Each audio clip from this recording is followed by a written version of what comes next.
that if you want to leave your footprints on the sands of the time, do not drag your feet.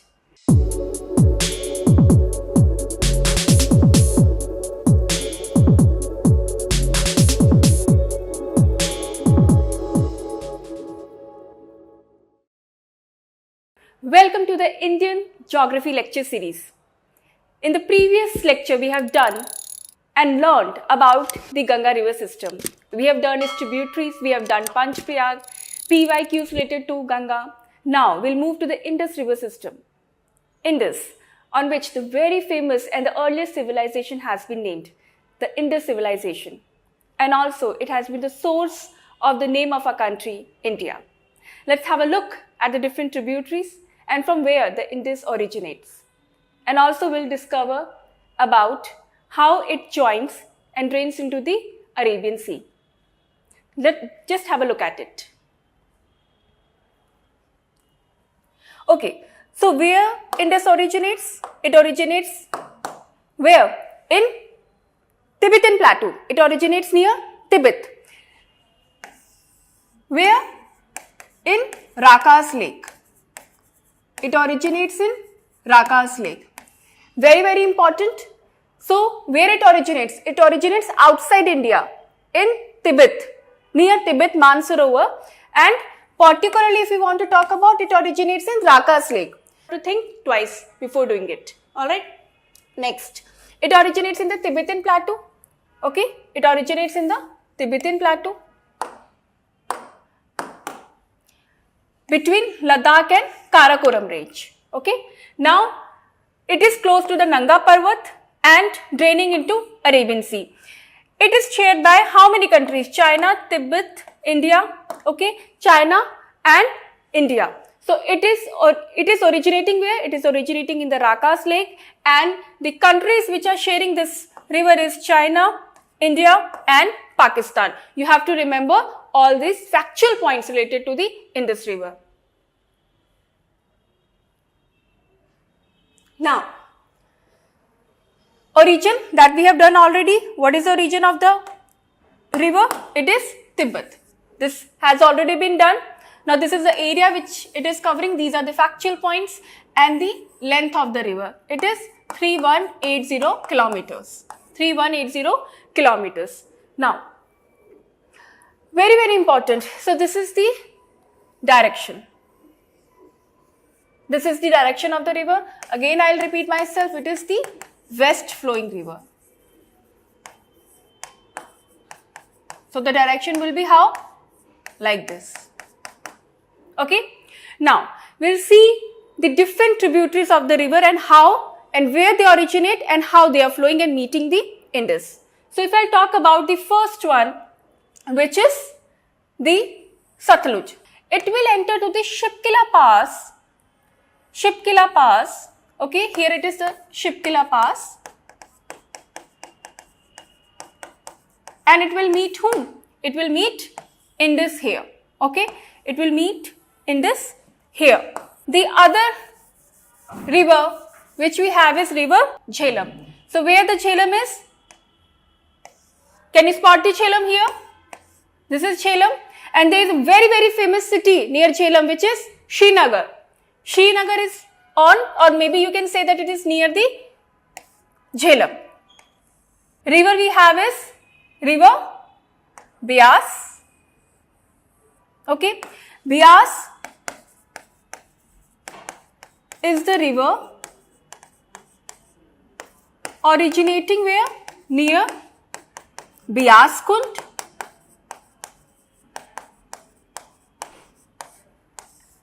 and covering, मतलब यहीं से originate होगी और इसी यहीं पे इंडिया में ही खत्म हो जाएगी.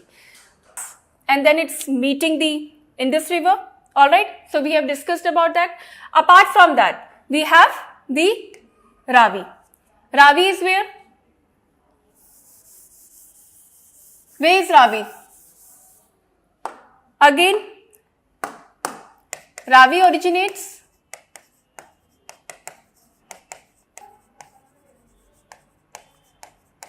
and Pir Panjal. So we'll revise again. So the first river that we have done is Satluj, Indus. We call both the rivers as the international rivers because they are originating outside. Then we have the river Beas originating in the Beas Kund. It originates in India only, and it is there, the area which is Beas is covering is till India only. All right. Next river that we have is river Ravi. Okay. The river Ravi is originating in the foothills of where? Foothills of Pir Panjal and Dhauladar. And the other river that we have is river Jhelum. Jhelum is covering the very famous city Srinagar on the foothills of the Pir Panjal. Please at this point, Jhelum is also originating on the foothills of the Pir Panjal. Right? Now this is the map that you have to refer while doing the Indus. Take this kind of map. You have to please take care of this. Next, what we have? So this is what I have been telling you, the same concept, same thing, but written in this format. Jhelum, Ravi, Beas, Satluj, Chenab, alright, originates from Wadi Nang Spring from Kashmir Valley. So Jhelum kahan se originate ho rahi hai?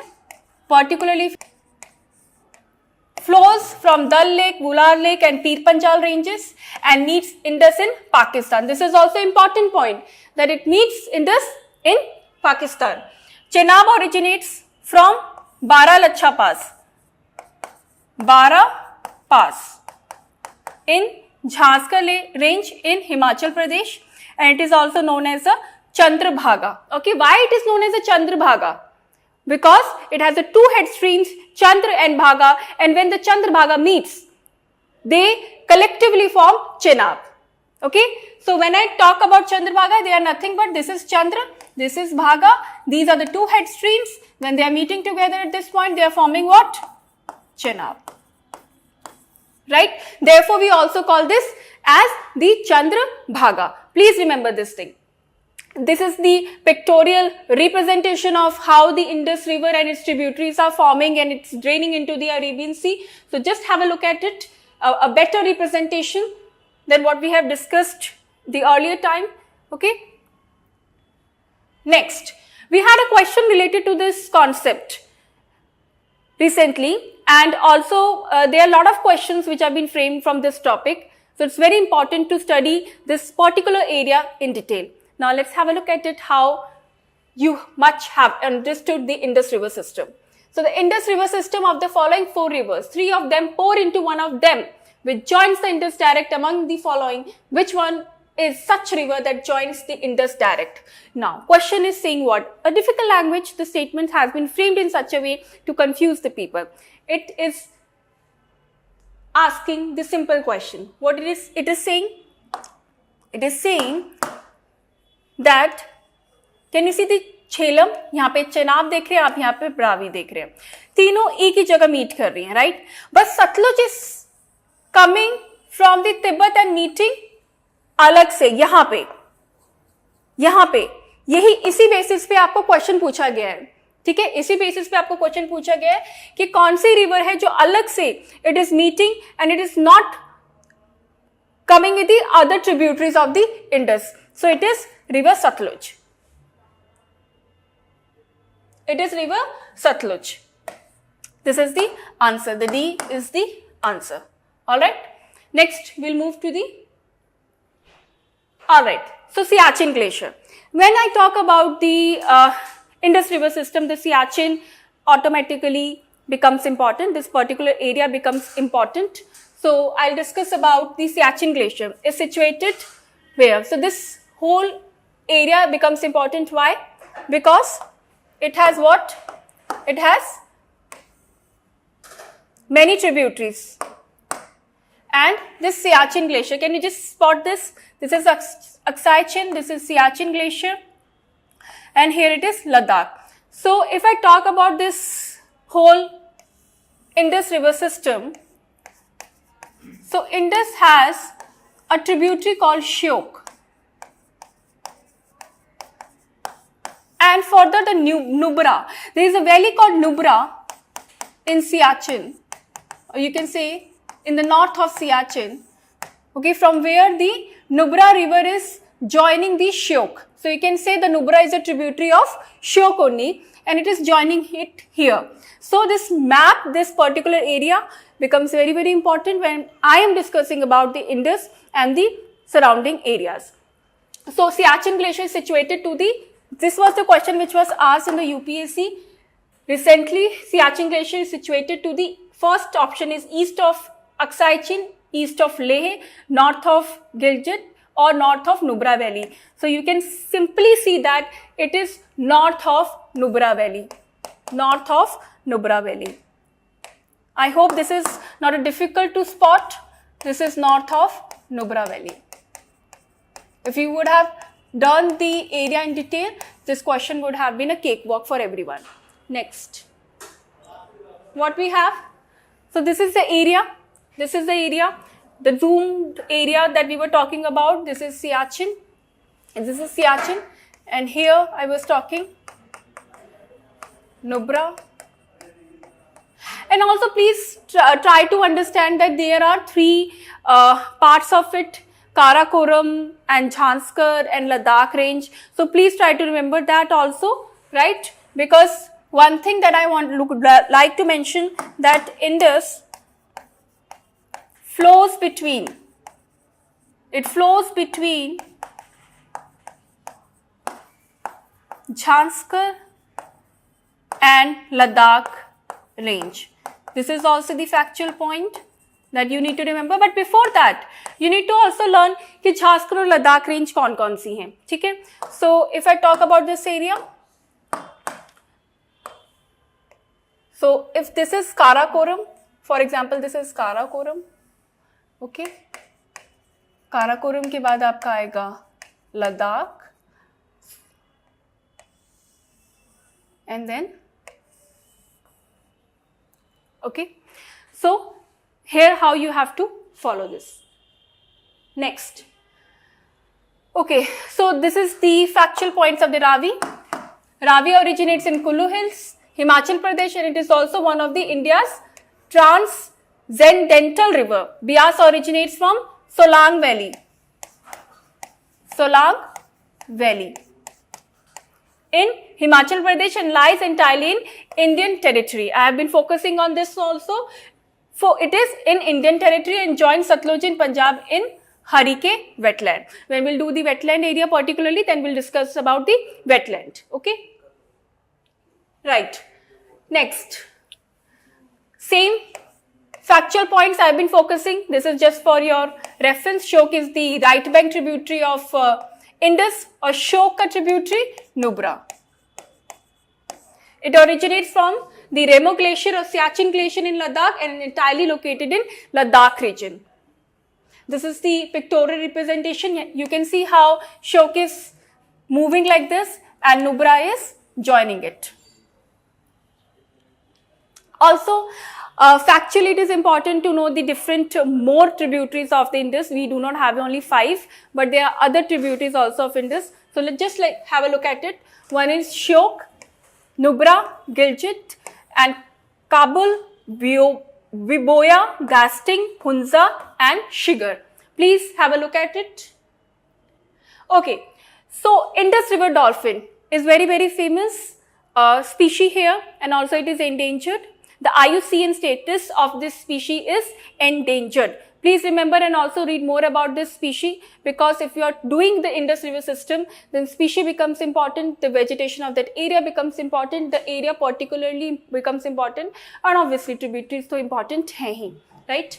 So next we'll have the Indus River dolphin. Kaisa hai? It is endangered and found only in Indus River. That's why it becomes more important, because it's found only in Indus River. Okay.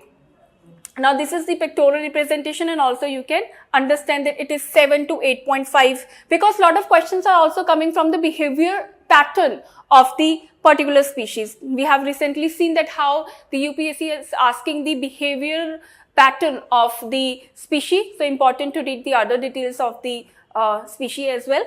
Okay, they have adopted to the life in the muddy river. Okay, they live in the muddy river, and they are functionally blind. They are functionally blind. What else?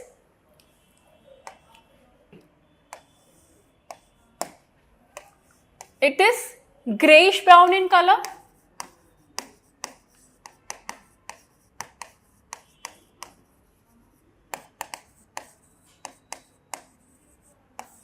Right? Anything else left? Majorly we have covered everything and the rest can be seen here. Okay, now if we are discussing about the Indus, then we can't skip the topic which have been there, which is the Indus Water Treaty. This topic has been really important from the geography as well as international relations. So just have a look at it, that how the Indus Water Treaty got unfolded. So the next we have the Indus Water Treaty. So in the Indus Water Treaty, the water share was divided in this manner. The India will be having the eastern flowing rivers and the share of India would be 20%, as you can see in the pie chart, and in the western rivers would be 80%.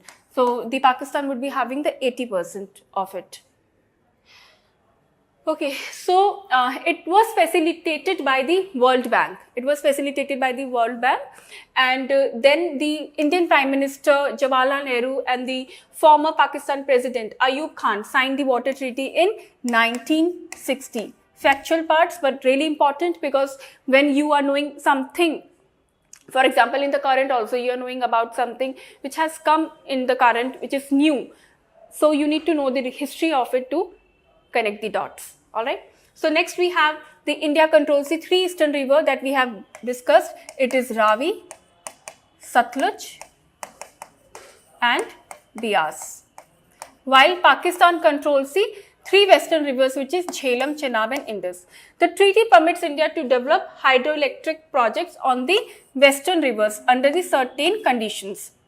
Okay, this line is using the word these projects must be run off the river, meaning that they cannot alter the water flow. What do you mean by run off the river? That means that they cannot alter the water flow, the direction in which the river is flowing. In that direction only, if they want to harness the river for their benefit, they can do that for the hydroelectric project or any other purpose per se, then they can use it, but they cannot alter the river system or the river direction, river flow or the storage. So these are the other important facts about the Indus river system, particularly for the eastern and the western rivers. Alright, so we are ending the Indus water river system with a beautiful quote given by former President Bharat Ratna and the Missile Man of India, Dr. APJ Abdul Kalam. Also read more about him, and he has written a wonderful book, Wings of Fire. If you get time, please read that book. Wonderful book written by him. What he says that if you want to leave your footprints on the sands of the time, do not drag your feet. I hope you get the essence of this quote and meet you in the next lecture with a different water river system.